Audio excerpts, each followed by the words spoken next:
تخيل معايا ليلة مليانة فن وضحك وهزار بتتحول في ثواني لصراخ وبكا. ليلة خلت كل مصر في حداد، وكتبت واحدة من أظلم الصفحات في تاريخ المسرح المصري. أحكي لك الحكاية.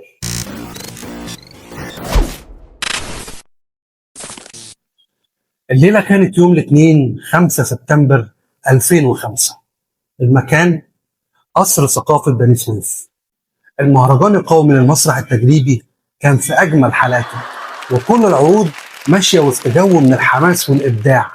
اليوم ده كان فيه عرض مسرحي بعنوان من منا، والقاعة كانت مليانة فنانين ونقاد ومخرجين كبار. الكل كان مستني يشوف حاجة جديدة. الديكور كان بسيط جدا، مجرد شموع مضيئة على المسرح عشان تضيف جو شاعري للمشهد. لكن القدر كان كاتب حاجة تانية.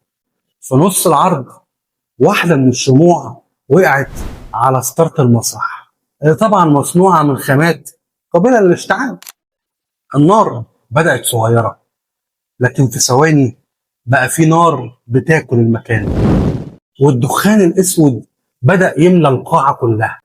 الناس أول ما شافوا النار افتكروا إنه جزء من العرض، لكن لما الحرارة ضربت الوشوش والصوت العالي للنار غطى على صوت الممثلين، الرعب بدأ. المشكلة إن مفيش مخارج طوارئ كافية، والباب الرئيسي كان ضيق جدا، والزحمة خلت الخروج شبه مستحيل. في دقايق معدودة النار بلعت الستارة ووصلت للكراسي الخشب، والدخان غطى العيون والصدور. الصرخات كانت من كل اتجاه، ناس بتحاول تكسر الشبابيك وناس تانية بتحاول تشد أصحابها من وسط الدخان. النتيجة كانت كارثية.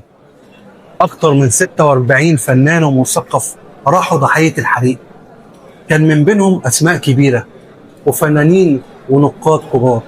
المصابين تجاوزوا 70 شخص، وكلهم اتنقلوا للمستشفيات القريبة وسط حالة انهيار تامة للمدينة.